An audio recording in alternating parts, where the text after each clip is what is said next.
Les peintures microporeuses. Une peinture microporeuse va être étanche à l'eau liquide et donc protéger le support des intempéries. Et en même temps, elle va être perméable à l'eau sous forme de vapeur qui provient de l'intérieur du support. Cette double propriété est indispensable pour une habitation qui doit évacuer beaucoup de vapeur d'eau provenant des activités des habitants, comme la cuisine, les toilettes, les locaux d'entretien par exemple. Si les peintures façades étaient des films étanches, cela conduirait à des cloquages et décollements de la peinture, et la construction ne serait plus protégée des intempéries. De plus, des problèmes de moisissure apparaîtraient très vite à l'intérieur. Pour le bois, il en est de même, car c'est un matériau qui absorbe et rejette l'humidité en fonction de son exposition au soleil.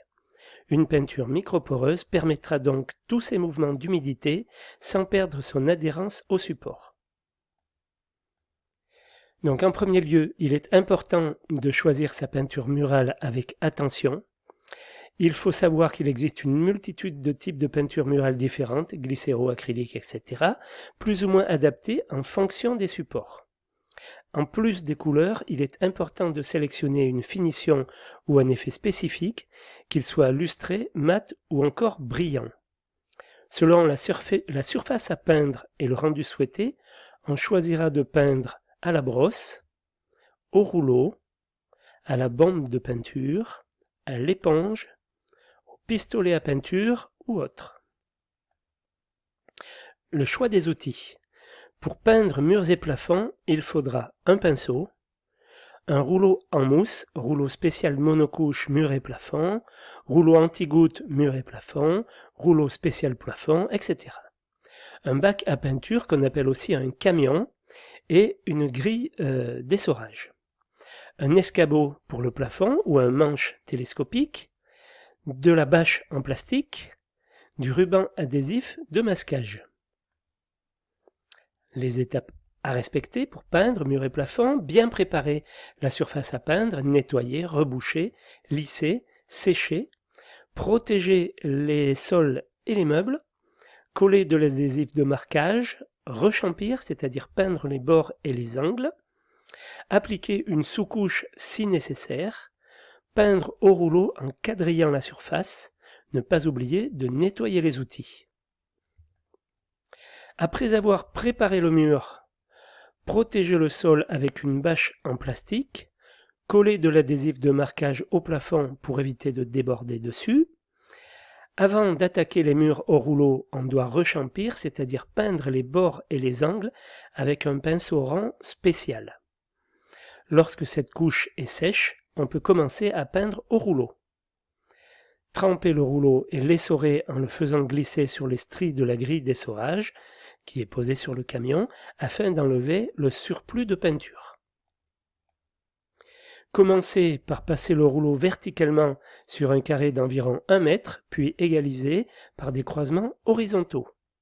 Lorsque le carré est peint, il faut lisser la peinture, l'étirer. Ne pas remettre de peinture sur le rouleau et le passer de bas en haut sur la surface peinte. Renouveler l'opération sur une autre partie, celle-ci devra légèrement chevaucher celle qui est finie. Laisser sécher et passer une deuxième couche si nécessaire. Alors les étapes pour peindre les plafonds: après avoir préparé le plafond, protéger le haut des murs avec de l'adhésif de marquage. Avant de commencer à peindre au rouleau, peindre les bords du plafond avec un pinceau à rechampir.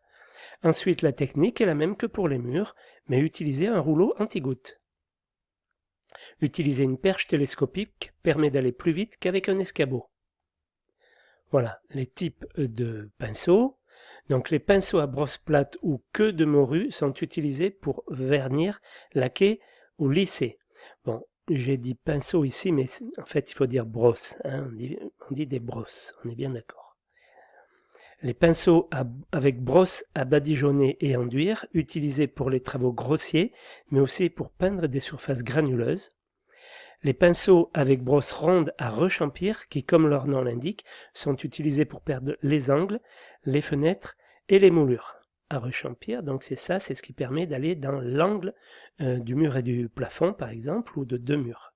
ou du mur, du plafond, enfin de deux murs et du plafond. Voilà. Les pinceaux avec brosse plate à virole coudée sont utilisés pour atteindre des surfaces peu accessibles comme l'arrière des radiateurs par exemple. Voilà. Les pinceaux à brosse ronde, dits aussi pouces, sont utilisés pour des petites surfaces qui n'exigent pas trop de précision.